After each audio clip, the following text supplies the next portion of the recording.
Hello there. A very good day to all of you. Welcome to Parvatic. This is Swatika Majumdar, and I will be the trainer for Linux for the day. All right. So let us get started.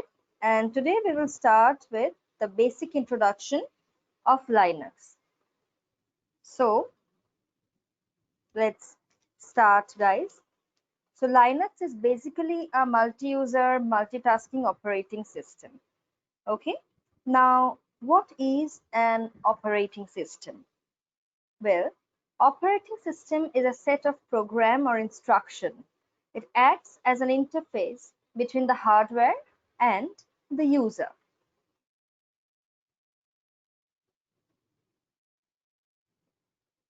Linux supports graphical user interface as well as command line interface, that is the GUI and the CMD.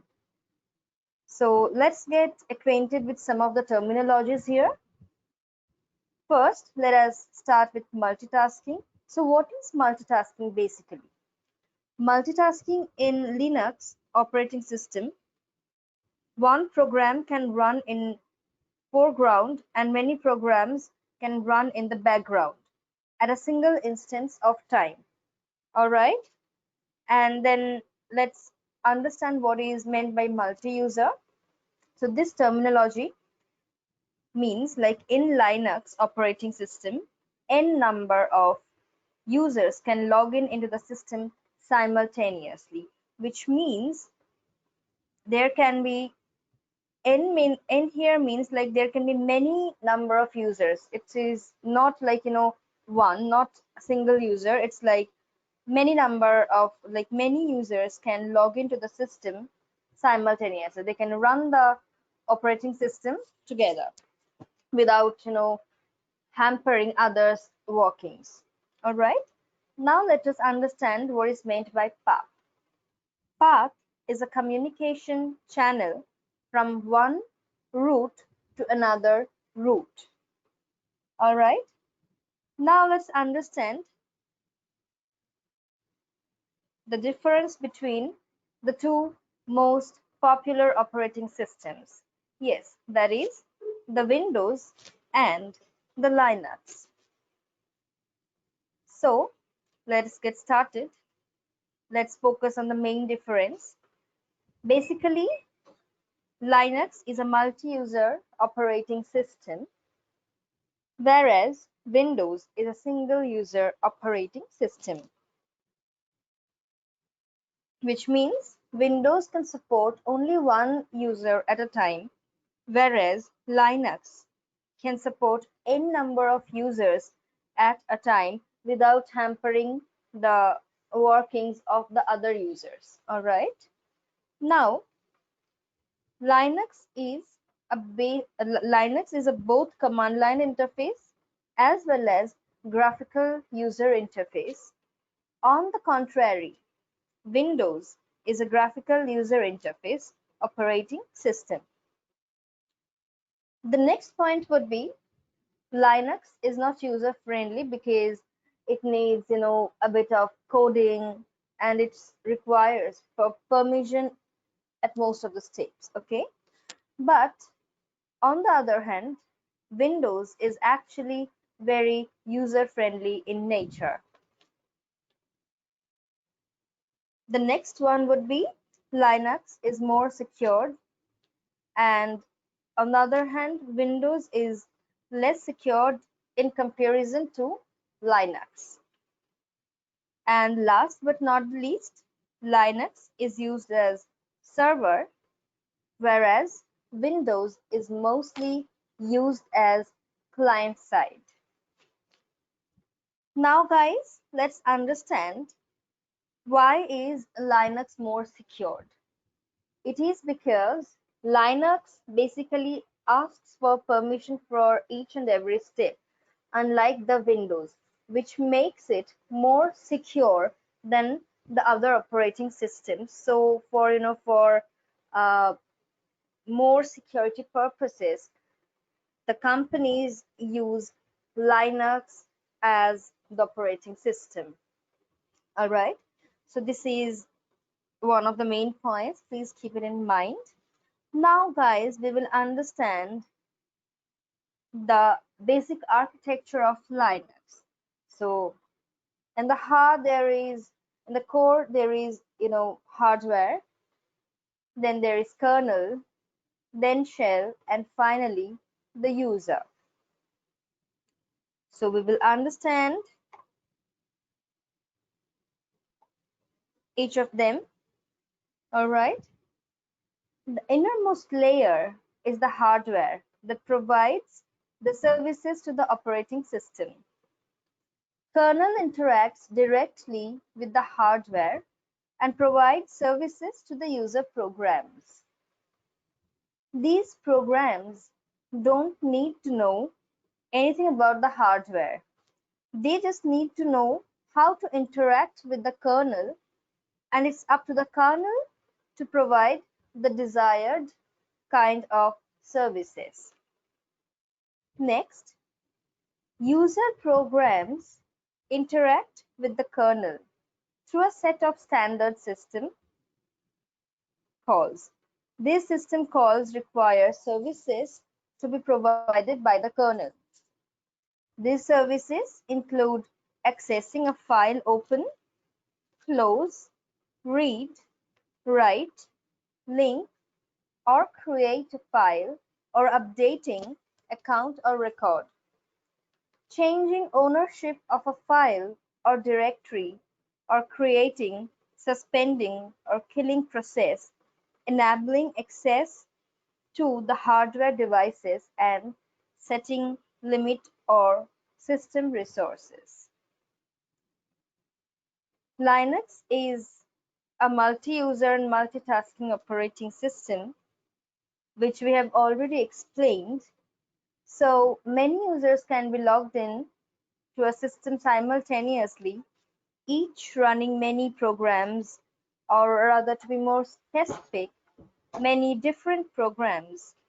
It is the kernel's job to keep each process and user separate and to regulate access to system hardware, including CPU, memory, disk, and other input or output systems.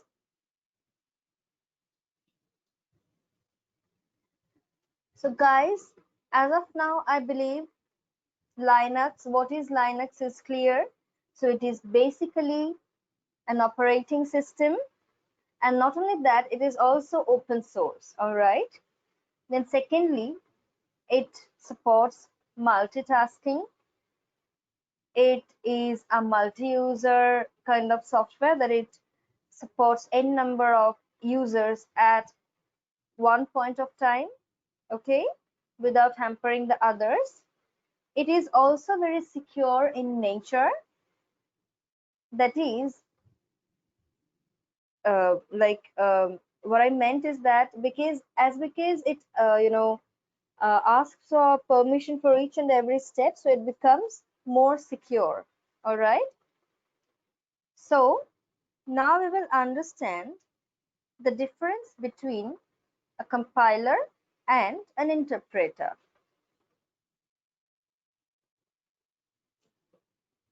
So interpreter basically interprets one by one, whereas compiler takes whole program as a block and after that it executes. Interpreter is always faster than the compiler. Compiler is more of machine dependent. Interpreter interprets and executes one by one, which we have already discussed, and the compiler first compiles and then it starts to execute. Now, the different objects in Linux operating systems are file, directory, and link, okay, which we will discuss one by one later. Now, let's understand what is kernel and shell. So, kernel, let's get started with the kernel. It is basically the interface between the hardware and the shell. Just give me a moment, please.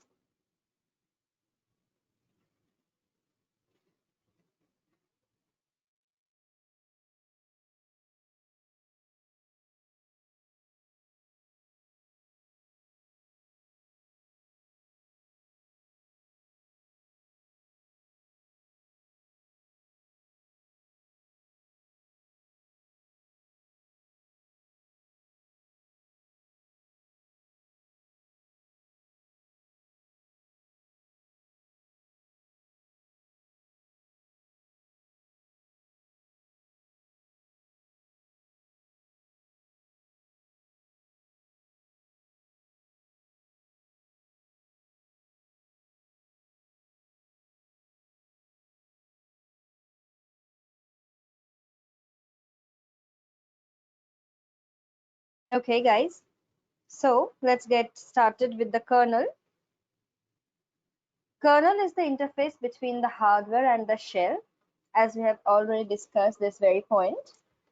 It is used to manage the system resources like printing of data, finding of data, programming to execute, and access of the data.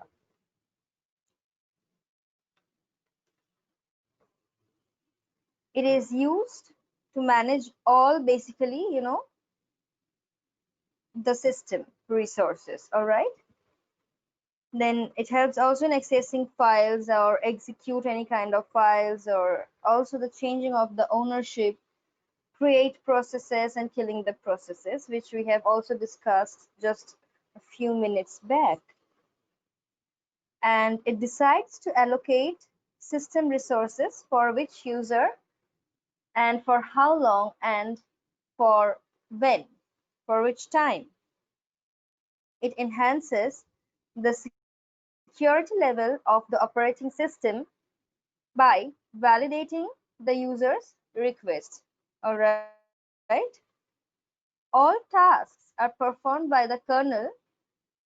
The kernel is valid by using path concepts.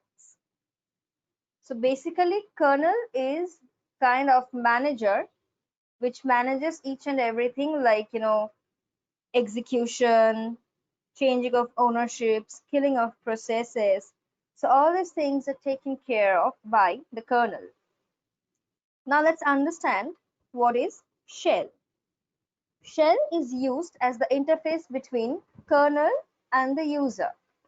It is also known as the interpreter. Now we have already discussed what is an interpreter, all right?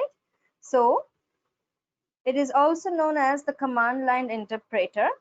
Shell has been designed to accept the request from users and pass the request to the kernel. Shell is a command line interpreter that executes CMD runs from the standard input device or from a file.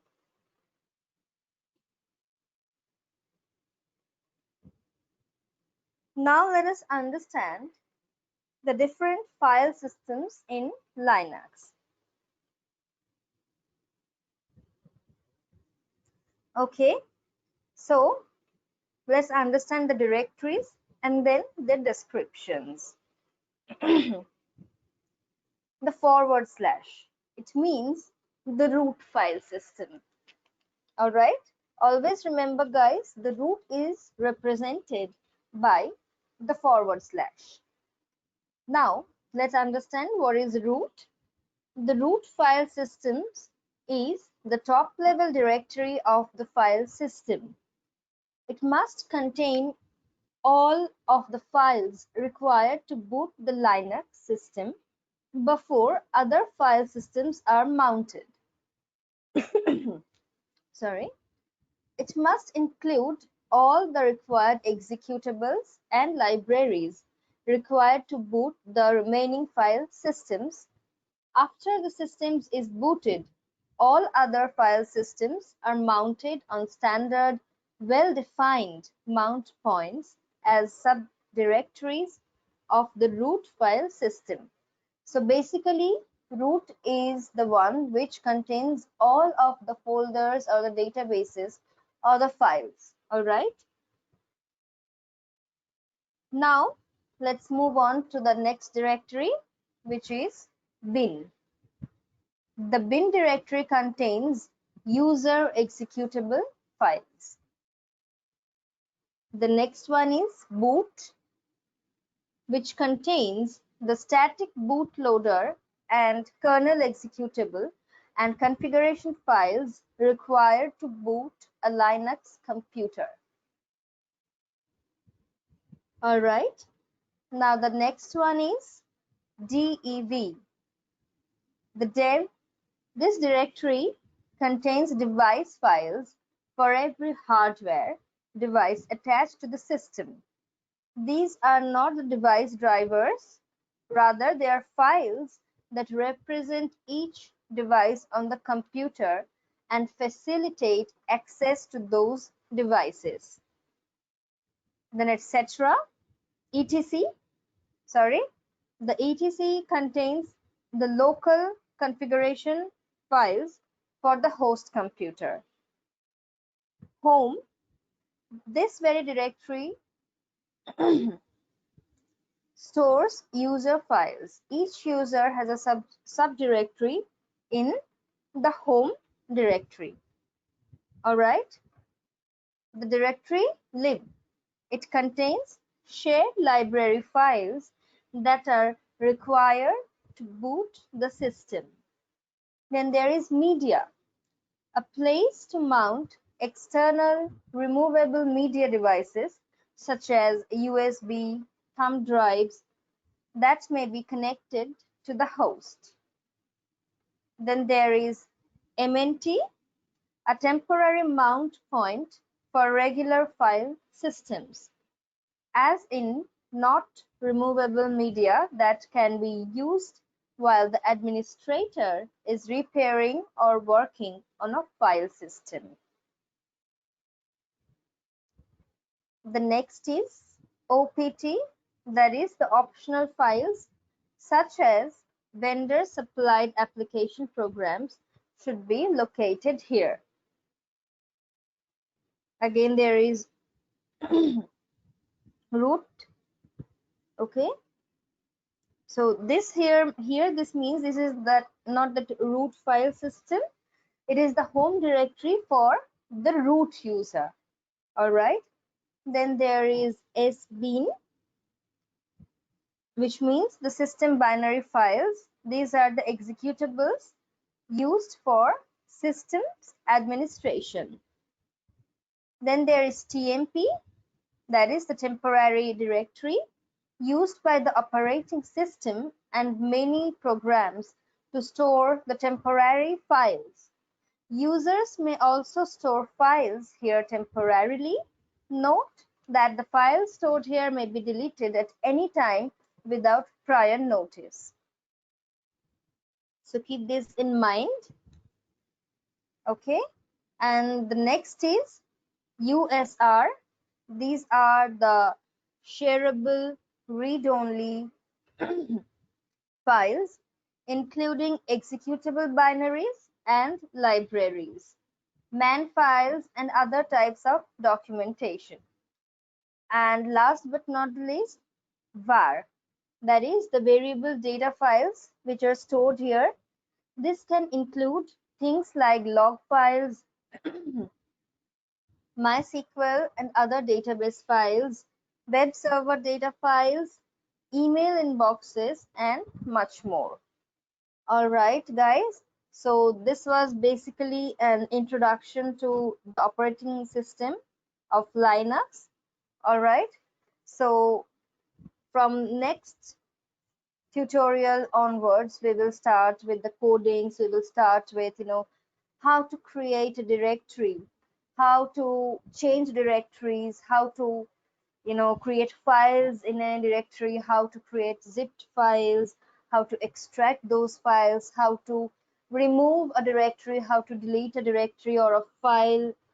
All right, then not only that, we will also the basic things like the basic commands we will learn like how to copy a file from one source to another destination, like from one directory to the another, or how to copy the contents, from one file to another, or how to rename a file name, or for and also like how to move, okay, or you can say like how to cut paste a file from one place, or like to be more specific, from one directory to another. So all these things, guys, we will be learning one by one. We will be doing the practicals, and we will also be learning. Then we will also be seeing like how to see which kind of, what are the elements present in a directory. So all these things we will learn slowly, guys. We will learn its significance. We will learn its syntax, its codings, how to do it in the operating system. Everything we will learn step by step. So by then, guys, just understand what basically Linux is, what is its purpose, what is the difference between the Linux operating system and the Windows operating systems, its advantages, its disadvantages, its architecture, and also the different kinds of terminologies which we would be using and which we have already taught here. So guys, please keep practicing, and if you guys have any doubt, so please feel free to reach out to us. All right, so you guys can either reach out to us by a phone call, or also via emails, or also you can connect to us through Skype. So guys, keep practicing, keep learning, and if you guys face any problem, please contact us. We are always happy to help. All right, and we will meet in our next class then. By then, keep practicing. Happy learning, and have a great day, guys. Bye bye.